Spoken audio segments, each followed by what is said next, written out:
All right, well, Stefanie, I'm going to hand it over to you. Stefanie is from Ayr and will be moderating our panel today, and I'll let you just take it from here.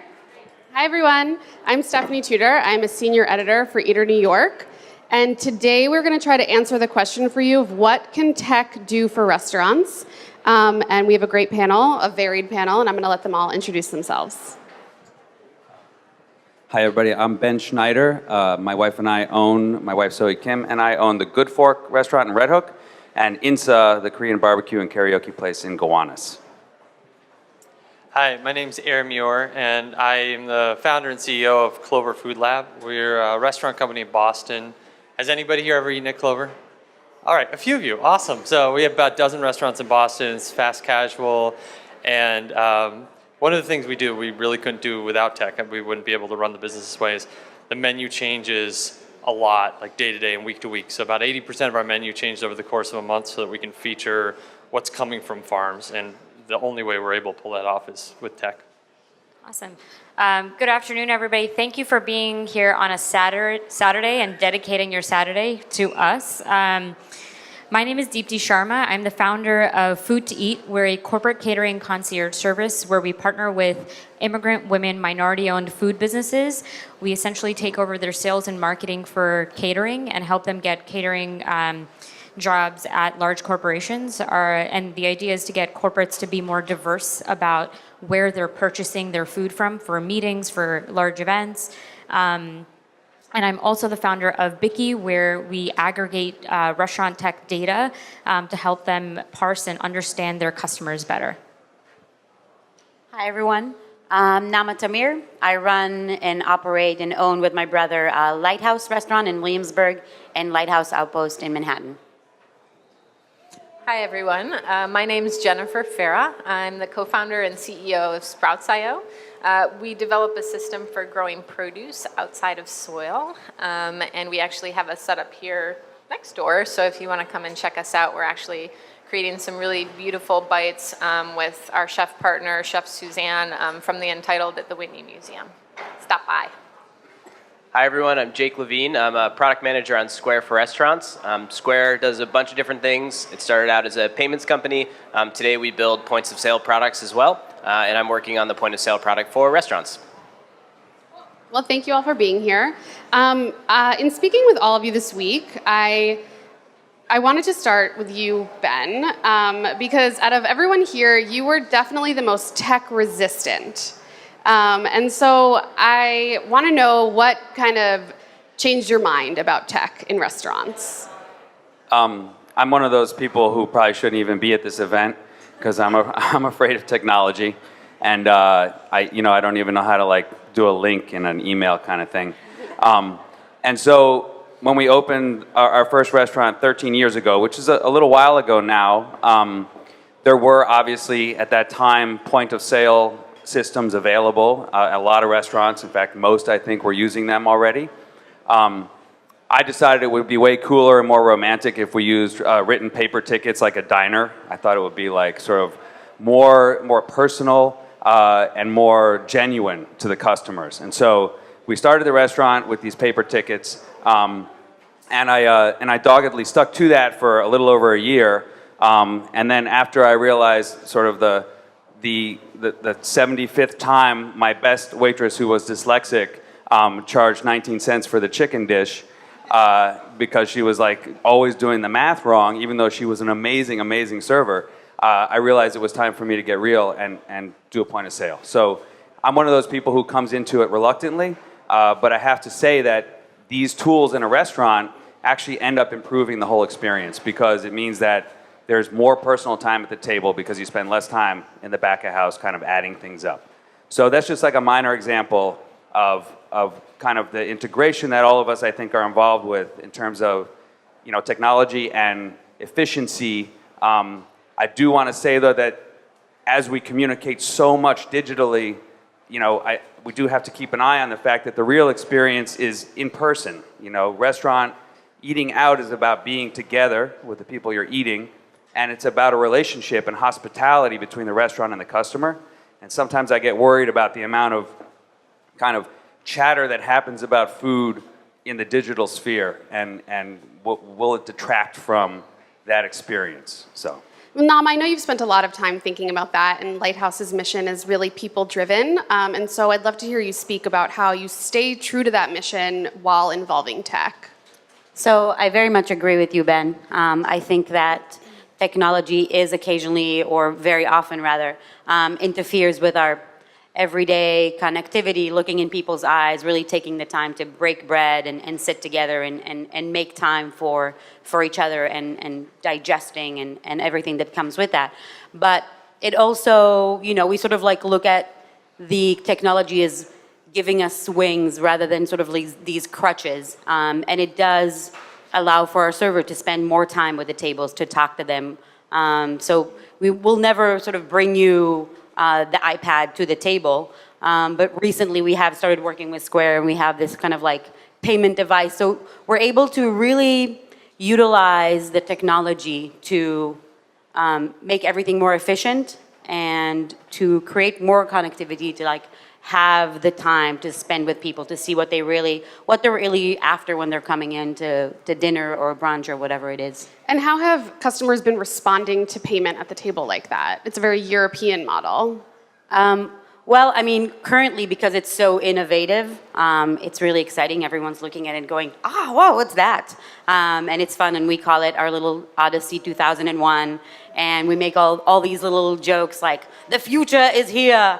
And it's fun. It's another way to kind of talk to people and tell them what we're doing. And so if you use that technology in that way, if you customize it, if you're talking about it in a fun and friendly way, then that's the reaction. And I mean, it makes things a lot more seamless, a lot faster. I think usually when a guest wants the check, they are ready to leave. And so, being able to do it at the table is really nice. They have entire transparency. They can text themselves the receipt. They can email it to themselves. They can pass on it. So it is quite comfortable. Cool. And Jake, when did Square roll that out? So we released, I think she's referring to a product called Square Terminal, which launched 2 weeks ago. And we did the work to make sure that it integrated seamlessly with Square for Restaurants. So you open a check on Square for Restaurants, it shows up on Square Terminal, you drop it on the table. We were at Lighthouse last night, and my dad was able to do it, which is a remarkable thing. And so we're pretty happy with the product so far. I do think, though, there's this like really natural tension between technology and the restaurant environment. Meals are like these sacred spaces in our lives that are increasingly dominated by digital interaction. It's like one of the few places where people have rules where they say like no phones, no technology. And so building products for that space, for that time, comes with that challenge that we try to sort of handle gracefully. How has it been, I don't know if you have any data around this or if you just anecdotally in the last 2 weeks, I know that like when I go to a coffee shop and the person's staring at me as I choose like what bucket to tip, I'm like, oh shit. I gotta do really high, I guess. So how has that interaction been? Like, has there been any awkwardness surrounding that? Do people tip more now because of that? As a vendor, you have the opportunity to set up the percentages. I don't necessarily agree with the system that we have and the tipping and the different structure that are currently on the market, but I do want my servers to make as much as possible. They're all very hardworking. They're doing a wonderful job. They represent us so well. And so I think it is important that people understand that this is their main income. I haven't seen any awkwardness. I mean, I think, you have the options of customizing something. It's really easy to just hit the 15 or 20 or 25 or whatever it is that you set up. And at the end of the day, a person is holding the device in their hands. So it's not, it's not broadcasted in such an awkward kind of way. That's good. So Ayr, you said that your restaurants literally could not exist without tech. And I'd love to hear you talk about how you kind of like change your menu throughout the day and how you've utilized your MIT background to really bring technology to be such a central tenet of your restaurant. Yeah, we have, so if you haven't been to Clover, if you come into our restaurants, the menu's pretty simple. There might be 8 or 9 items on the menu. And through the course of the day, we might run out of a few of those or swap one thing out for another. And then over the course of a week, a bunch of those things will change. So the reason we do this, our menu, there's no meat on our menu, but we're trying to appeal to people that love eating meat. And we've been really successful at that. 90% of our customers are not vegetarian, even though the restaurant has no meat. And I think a lot of our success is we're sourcing vegetables at their peak. So somebody, this gets back to the tech, but somebody might think that they don't like a tomato, and I love tomatoes. And in reality, maybe we're not in disagreement, because the person who says they hate a tomato is probably thinking of a tomato from a supermarket that they tasted and didn't like, and they tasted again and didn't like, and they said, hold the tomatoes. And I'm thinking of a tomato from my garden, which tastes amazing. And so often, I think those ideas about vegetables and people's, reaction to vegetables has to do with a lot of bad experiences. And if we can get in front of people a really wonderful vegetable, it can be a great experience. But the problem with that is the season changes all over the place. It's not very predictable. So right now, we have sweet potatoes on our menu. Sweet potatoes came early this year. Like last year, I didn't bring sweet potatoes on until about this time. This year, I brought them on 4 weeks ago. And the season's gonna be long for sweet potatoes, but it was really, really short for my jalapenos. And it just has to do with the weather and other conditions. So for us to be featuring what's really at its peak, we have to have a lot of flexibility in the menu. And that's the thing where the tech comes to play. Because if you think about it, from a restaurateur's standpoint, if you're not allowing your menu to stay static or semi-static, and by that I mean there's a lot of places that have like seasonal menus. It's like winter, spring, summer, fall, but that's not growing seasons. There's no vegetable or fruit that grows like for one of those seasons. But if you let go of that and you're letting the menu change all the time, it means you have like the menu boards or the menus you print out, they have to change all the time to reflect what you're actually selling. Your recipes change. You need ways to make sure your staff and your cooks and chefs can make whatever you have. You need a way to pull recipes that are relevant to the ingredients you have at a given time. And you need, for us, we're quick service, so a lot of our customers want to be able to see nutritional information. I mean, this might not apply so much to fine dining, which is a more occasional experience, but a lot of our customers will eat with us like 3-4 times a week. So they want to know, like, what's the nutritional content, what are the ingredients, and for us, all that stuff needs to sync up with what we're actually selling. So even though I only have like 8 or 9 items on the menu at one time, over the course of a year, we have about 500 or 600 different things that we sell. So like in a teeny snapshot, we have a teeny menu, but over a long period, it's huge, and we use a lot of tech to help us manage that. And I really think, looking at the business, I started it 10 years ago, and I think if I'd started it 20 years ago, we just couldn't have pursued this. I mean, I just don't know how we would have even done it. Like, I use YouTube videos for staff to watch to learn, how to prep something. And before YouTube, like, how would I have done that? So I think it's been really fundamental what we're doing. It's also required us to build a lot of tech in-house, because we have, in some cases, we're able to use other people's products. We actually use Square's API for our payment processing, and so thank God I don't have to take on like credit card processing, but there's a lot of other tech that doesn't exist there that we've had to build from scratch. And you're at how many locations now? 10? Yeah, we have about a dozen locations. Yeah. So, I mean, it's crazy to think that you just would not have been able to build this company without tech, which I think Deepti is something that you are very intimately familiar with your company that takes catering for small businesses, a lot of immigrant-owned, women and people of color businesses, where I think for marginalized groups like that, tech is often kind of really hard to reach those groups, whether it's because they don't have the resources to pay for them, or English may not be their first language. And so I'd love to hear you talk about how some of your clients have relied on technology to grow their businesses. Yeah, absolutely. So when I first started FoodtoEat, it was because I was standing online at a food truck. I waited for 30 minutes, and all I got was a peanut butter cookie. I'm a native New Yorker, and sometimes can be impatient, and so that 30 minutes, I was like, what the hell did I just do that for? But from that experience, what I really understood was that there was no other way to access this food truck or cart at the time, right? The only way for me to do it was to just walk up, stand online, and wait. And then finally receive this cookie 30 minutes later.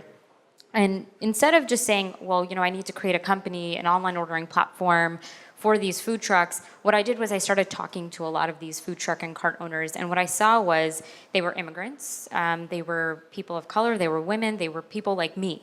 And they didn't see themselves as business owners. This was just a job. This was just a means to pay the bills, get their kids through college. And so when you don't realize that you're a business owner, you don't do basic things like naming your business. Every food truck or cart on Park Avenue from 42nd Street to 57th was probably just halal cart, halal cart, halal cart. When in fact they all sold a different kind of falafel with eggplant or with corn or with black beans, but none of them were marketing themselves.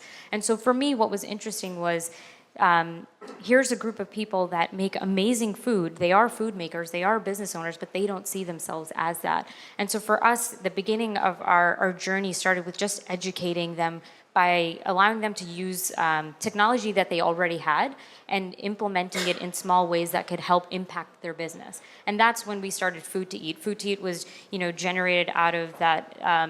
We wanted to say, they saw themselves as seasonal businesses as well. So we wanted to say to them, instead of just operating from March to November, why not deliver in the winter months? And we're going to create a platform for you to be able to do that. You can do the deliveries, in the winter months and stick around in this business and not have to pick up a second job. So for us, it was just education and saying like, you have a cell phone, get a data plan. Use Chase, download the Chase banking app to be able to deposit checks from where you're standing in your business, instead of having to shut it down. So for us at that time was, again, like, take the technology you have, implement it in your business, and understand that you are a business owner, and the way to grow and scale is by just taking small bits of what you're doing to be able, market yourself better, name yourself, show your customers who you really are. I mean, how much of that is, like you said, there's a lot of educational component. Are you often met with skepticism? Yes. Similar to what you were saying earlier, a lot of them, were romanticizing the idea of what it means to run a restaurant, and forgetting that technology is not there out to get them, but actually there to help them. Mm-hmm. Something that we see at Bicky, which is, a company where we are... Restaurants have essentially 6 to 7 different kinds of technologies that they're using, different CRMs, right? They're using a delivery like Seamless or Grubhub. They're using a POS. They have OpenTable or some kind of reservation system. All of these are separate and segregated. And what we're trying to do is integrate them and bring them together so that they can actually understand who their customers are. So the skepticism definitely comes because they're like, oh, you're taking my data, you're going to put it online, and what are you going to do with it? And what we're saying is we're just making it easier for you to be able to sell to Mike that walks into your restaurant. And instead of selling him a burger, you're going to sell him, a vegetarian dish because that's who he is. He is a vegetarian, and you want to get to know that person. So we kind of put down that skepticism by being able to show them how we can actually leverage the technology where they know the people coming into the restaurant before they come there, and allowing their servers to be able to serve better by knowing the customers better. It's interesting because I wouldn't say, that these are necessary things for a business. They absolutely help the business. And Jennifer, I think that you can speak to that topic, bringing growing food inside of a restaurant. It's not necessary, but how have you seen it help restaurants? Yeah, so, it's interesting. Ayr was mentioning some of this in terms of how you use technology at Clover, and I think one of the things that we look at is being able to provide really quality product to the restaurants that we work with in times where often it's difficult to access, and not just necessarily surrounding seasonality, but sometimes it's just looking at, even when you're working with a local farmer, things that get damaged in the supply chain, things that are delicate. And we find with a lot of the restaurants that they work with, there's a lot of waste that actually comes through that. So we develop a system that's just very easy to use and simple to maintain. We grow all different types of produce, everything from leafy greens and herbs to root vegetables, and also tomatoes and eggplants. Tomatoes to me are very dear to my heart because I've also, as I think many people here, have experienced the sad tasting tomato. And for me, it was trying to find a way that I could still be living in an urban area and grow delicious produce. So some of the technology came from actually during my master's study when I was working at MIT. So we have a little bit of a synergy there as well.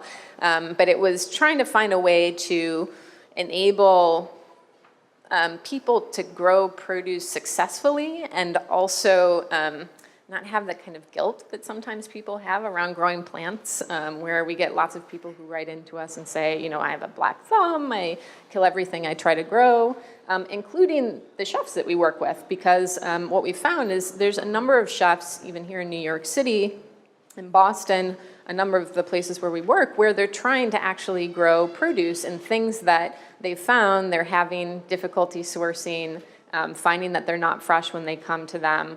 And it's tough to do that. It's tough to try to grow on the rooftop of a New York City building with heat and wind, and then, you know, what do you do for most of the months out of the year? So we found it really resonated with our chef partners to be able to grow the produce indoors with our system. They can grow it either back of house in their kitchens or front of house as well. The system's beautifully designed so that it's almost a showpiece for our chefs, and sometimes they'll even use it for tableside service. So it's, you know, I think there's a lot of ways that technology can enter the restaurant atmosphere, but I think for us, you know, it's the focus on creating this really quality produce and product from what we're growing, rather than technology kind of mandating that or being the interference between restaurant goers and the chefs. It's a way to actually connect people to their food in a more intimate manner. And so we kind of just let the produce do the talking. As I mentioned with Chef Suzanne, you know, they're very focused on seasonal produce, farm to table. They work with a number of farmers and purveyors as well, but they found that there were certain things that they just were really having difficulty getting access to. And it's not to say that we're, you know, that they're not working with their farmers anymore. This is a way for them to get access to things that were troublesome before. So we, you know, we really work with each of our chef partners to highlight those things that they want to grow. And then for people who want to grow at home, it's, you know, how do you take that experience, even if you see it, you know, with, let's say, at an amazing restaurant where you eat at, how do I take this home and also use this technology to grow produce, you know, in some cases during the winter months, like getting tomatoes that actually taste beautiful. So that's what we've been doing.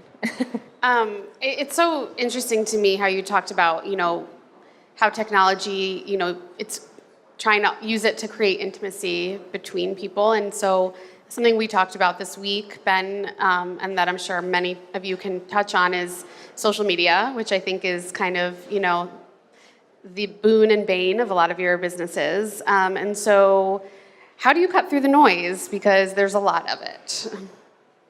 Well, I would just say that in terms of social media and, you know, email and communicating digitally with customers, there's a huge upside to it, which is the direct communication with a large number of people who share your enthusiasm for what you're doing in your business, right? That part is great.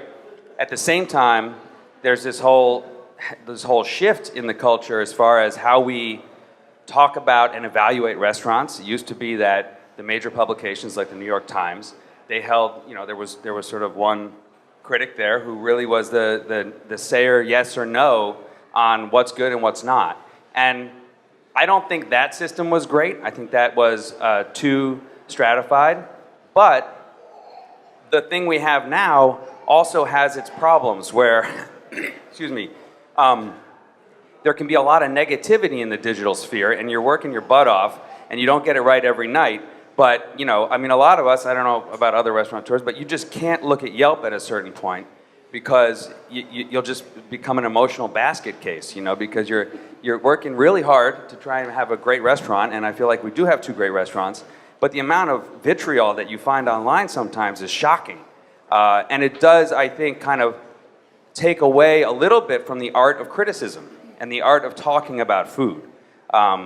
So it's an interesting thing to me, and I don't have an answer for it. You know, I don't think that the old way, where one critic at the Times is the kingmaker, was a good system. But I'm not so sure that the current way of talking about food is necessarily where we want to be culturally. Well, sorry. For us, I think, well, one thing to know about Lighthouse and Lighthouse Outpost is that when we opened in 2011, we opened with the idea of changing the world, and we wanted to make a sustainable restaurant in an urban environment make sense, and we wanted to figure out what that means. We also realized that at the time, almost 10 years ago, this wasn't a marketing, this wasn't driving consumers. Sustainability wasn't cool. It wasn't anything that people were really interested. So the mission became, one, to understand what does it mean to be a sustainable restaurant, how to actually operate that, how to build what that means and how to actually do it, and also to make sustainability cool. And so we're using technology. I sort of think of Lighthouse as an innovative, old school restaurant. Our values are old school. They're very human-centric, planet-centric. We are very much about connectivity and treating our cooks right and our employees right and the diners, thinking about how to be a healthy part of a food system, how to treat our well, from the last panel, not food waste, but rather food access. We compost, we separate our oyster shells to go to the Billion Oyster Project. And so technology has been great in two ways. One, it allowed us to build those systems. It's just easier to do that with technology. It helps you understand data. It helps you understand how to minimize things. And it also allowed us to tell that story and make sustainability cool. We take pictures of our compost and put it on Instagram. We highlight our cooks and talk about the hard work that they're doing. And we're trying to be inspirational with these values and with our partners and what we're trying to build so that, you know, maybe a couple of years from now, we're all thinking about the food system and what we're eating and how we're eating and hunger around us in different ways. So, you know, it can be a little daunting sometimes, and how many like oozing eggs can you look at? But there's also a way to connect to great stories, a way to sort of transform the idea of consumerism into voting with your money for people that are making the world a better place rather than essentially, you know, using our resources for lowering their own cost. Yeah, and at FoodtoEat, we just started this new campaign called I Made Your Food. Oftentimes when you think about food, the first thing that people do is take a picture of the food itself, and that's what's valued the most. And one of the things that we wanted to do at FoodtoEat was to put the food makers first as well. People forget that when a plate of food shows up at your table, that there's probably a lot of touches that happen. Typically anywhere from like 6 to 7 people have not physically touched your food, but it's gone through a waiter, it's gone through a chef, it's gone through a farmer, and people forget about how that food has showed up. So at FoodtoEat, when we started this I Made Your Food campaign, it was to really highlight the chefs, the managers, and the makers, the farmers, the people that are actually making your food come to life and show up at your table. So when a delivery happens, a catering happens, our food vendors, we've been going around and photographing them with signs that literally just say, I made your food. And getting those signs delivered with the catering, because when somebody at Microsoft is taking that free food, we want them to realize like this person was behind, how this food came about. And that's where the way we're using social media is not just always like showcasing the beauty, food porn essentially, but the people behind it. And so that's how we've been leveraging social media and storytelling to, get people more interested in what's showing up at the table and get them to be more vested, right? A lot of times, in New York, there's a ton of great food, but what makes me want to go to a certain business is the story, is the why, is the person behind this plate of food that shows up that I've just bought. And so that's what we think is kind of cool, is to be able to highlight the amazing owners and the chefs and the waiters behind the food.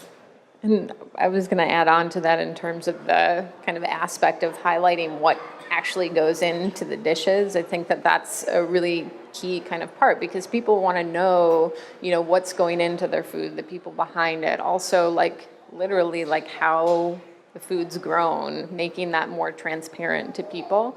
And I feel like that's something that we really focus a lot on, because we know that people want to know like where their food's coming from, where their seeds are coming from, how it's sourced, how it's grown. Like the chefs that we work with want to know for their menu planning, like when they can expect certain produce to come up for them to be able to use for their dishes, and using it to make that whole experience, a bit easier and a bit more seamless for them. But it's also just making transparency along that whole supply of growing their plants themselves, and then also being able to harvest and cook with those vegetables that they're growing, but knowing exactly where they came from and how they're growing and participating in the process of it. So I do think that there's a lot of ways that technology can really bring new ways of working, and we started to talk a bit about how it can make experiences more seamless, so that you can really focus also on the things that are important, which is creating that kind of hospitality and that kind of experience around the food that you're sharing together. So I do believe that technology has that ability. It's not always the case, but I do think that there's a lot of ways that technology can help people to get closer to their food rather than actually removing them from their food. Can I ask a question to the restaurant owners on the panel? How you guys think about talking to new customers versus your regulars? If that's a big part of your business. A place like Yelp is not where you're going if you're going to Insa for the third time, right? But I might be following you on Instagram to keep up with what the latest sort of specials are on the menu, or other things that you're up to. And so I'm curious, how you think about those two very different kinds of marketing, and if you do anything sort of different, if like regulars are a big part of your business, or if they're a small part. And how you think about that difference. I don't know if you want to speak to that first. Sure. Clover, for those who haven't been there, it's intimidating for a first-time customer. The restaurants look different, and it's not clear where you order, and it's not clear what that menu says. And so we've built, the menu itself is sort of deliberately confusing. Nobody can know what's on the menu without talking to us. So like right now I have it's actually my best-selling sandwich I ever have all year round. It's called the Brussels sprout sandwich. So it literally just says Brussels sprout sandwich. And there's no way to know what that is. You have to ask, but that's deliberate for us, because I think that that like person-to-person engagement is where we get to really meet people and understand them. And what is so it? What's the Brussels sprout sandwich? What's that? I want to know what the Brussels sprout sandwich is. Well, yeah, it's a recipe I came up with, which I don't come up with all the recipes, but I loved Brussels sprouts when I was a kid, and it always hurt me. From a little age, I don't know why, I just really loved them, and it always hurt me a little when people would make fun of them. If anybody's my age, you probably remember. I think it's less common now. People used to it was like the butt of every joke about vegetables and food. People always making fun of Brussels sprouts. And so I just had this idea, let's make a Brussels sprout sandwich that's like an ode to Brussels sprouts and gonna win over all these people that make them feel bad about all the mean things they said about Brussels sprouts. You're a mission-driven organization. Yeah. Yeah, so it has like a Dijon aioli, and then it has a smoked cheddar cheese we get from Grafton, which is a Vermont cheddar company. And then it has Brussels sprouts, which we've halved and then flash fried, that have a little bit of za'atar on them. And then it has a little bit of pickled red cabbage and then some toasted hazelnuts. And so it's... Sounds delicious. It's really yummy. In any case, if you look at the menu, you wouldn't know what that is. It just says Brussels sprout sandwich. And so for us, that's a bit deliberate, because once you start talking to, we call it Clover guides, but it's like the equivalent of a waiter. But in our case, it's quick serve. So, and that person's standing with you, so they're not behind a register. I think that that register has a really big, giant psychological moat between a customer and so if we've taken that away, and you'll ask what is that, and then they have a little iPod, and they can hit a button which pulls up a photograph of it and has the ingredients, a little story about it, and some nutritional information and allergen information. And so that interaction is a lot of how we deal with guests. And I think for us, we've put a ton of energy and investment. And we have software programs on staff for a restaurant company, sort of a weird thing, but for us, like, this barrier is really high, you know, especially in Boston. Like, in Boston, it's a meat and potatoes city. So to get, like, somebody who's grown up in Boston to try a sandwich that has Brussels sprouts, it's like a big thing to overcome. So I don't know how we would do it if it wasn't, like, face-to-face. So for our, like, first-time customers, that's, like, super critical. And then for the regular customers, I think for us, we think a lot about storytelling. So we sort of judge a lot of our communications, which go out in all different ways, social media and other ways. But we just judge, like, if we look at this, if I just receive this as a customer, like, what's the story I can take away from it? Like, what have I learned that I didn't know before, and what's interesting about it, and how would I retell it to somebody else? So that's sort of the way we think about, especially communicating with people who've already eaten with us. Great. Well, we have about 10 minutes for questions, so if anyone has questions, let us know. There's one last thing I'd like to ask before we get to audience questions is, with the limited amount of money that you all have from your businesses, how do you decide where to spend it and how you're not being taken advantage of? I know that you have been taking advantage of Ayr, and so I'm sure you can speak to that a little, but, you know, how do you cut through the bullshit? I'll just say quickly that, first of all, you may be the only kid who ever liked Brussels sprouts, so it's really, it's not a there's one surprise more. that you opened a vegetarian empire. But I think that one of the issues with technology for us as restaurant owners is, I mean, I get 5 emails a day from a new innovative company that is using technology to help you do something.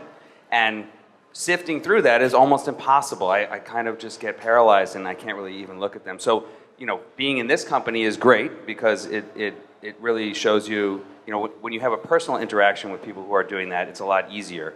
But I don't know how we do it and how we spend our money. I think that it's a little bit haphazard, at least in my case, and it's a lot of word of mouth. So it's talking to other people in the restaurant community, and they'll say, oh, I got this new thing, and it's really helping me with this, and that helps me steer my way.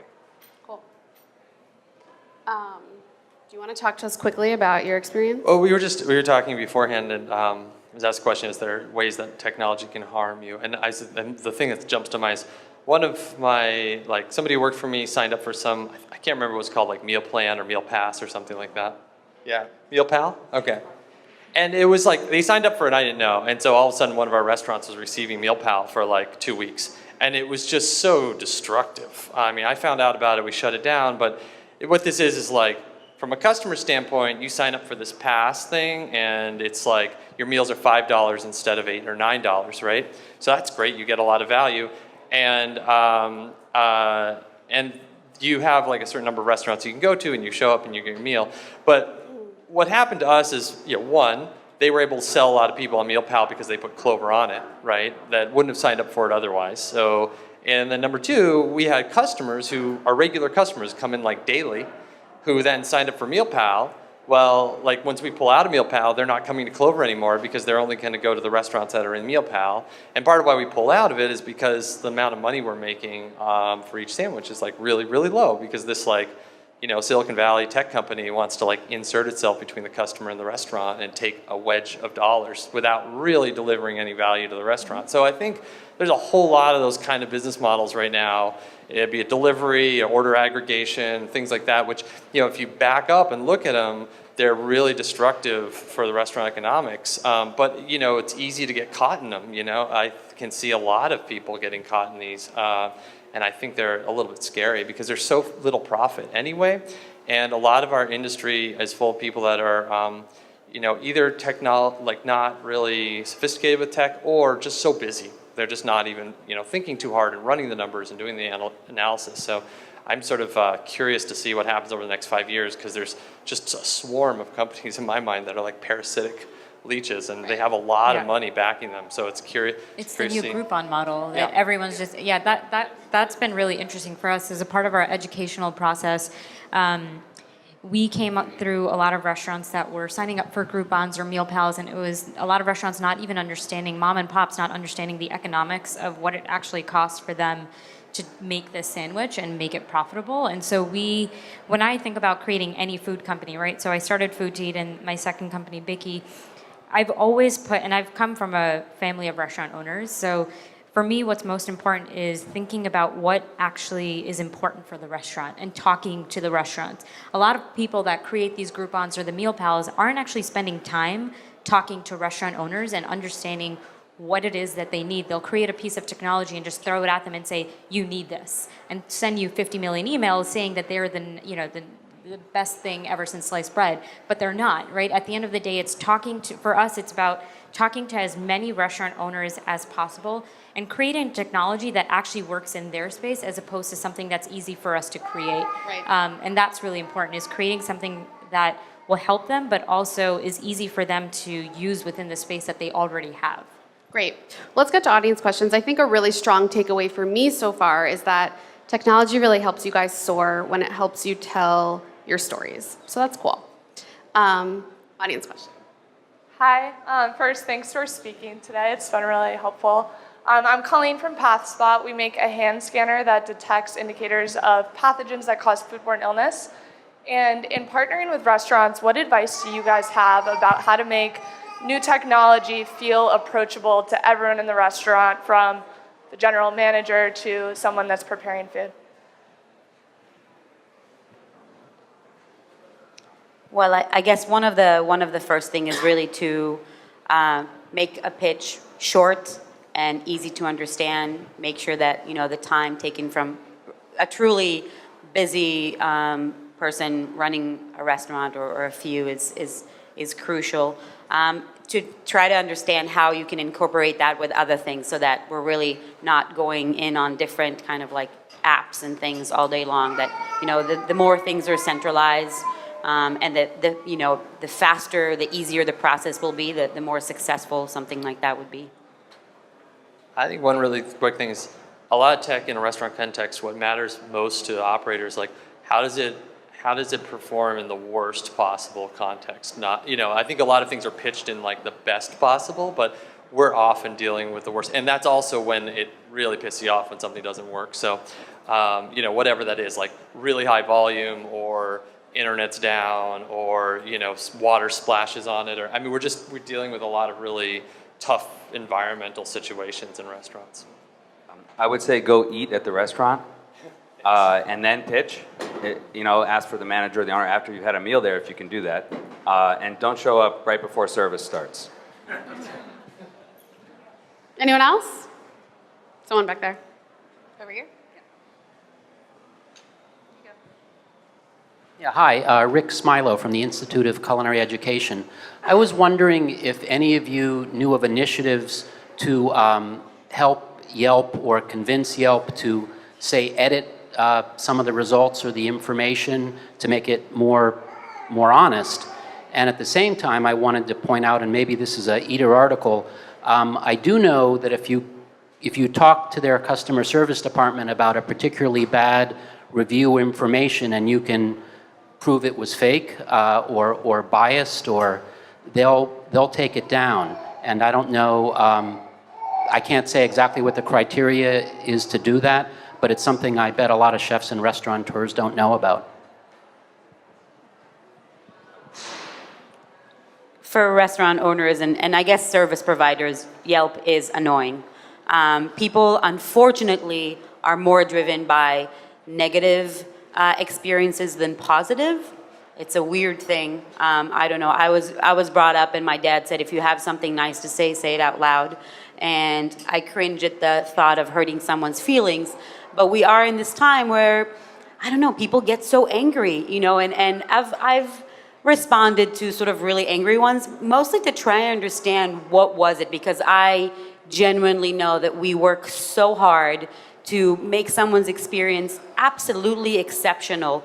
And we talk to our cooks and our servers about cooking and serving with love and remembering that that's a human being. And that might be the one time they get to go out and eat dinner with a babysitter at home or whatever it is. You don't know what someone had that day, and we have the opportunity to transform their experience. And, for us, like, the goal is to have them leave the restaurant so happy and ecstatic that they are nicer to their cab driver, that they're nicer to the next person that they're seeing, and that's how we'll have a great impact on the planet. So to think that someone can leave from that mission and be like, oh, they ruined everything.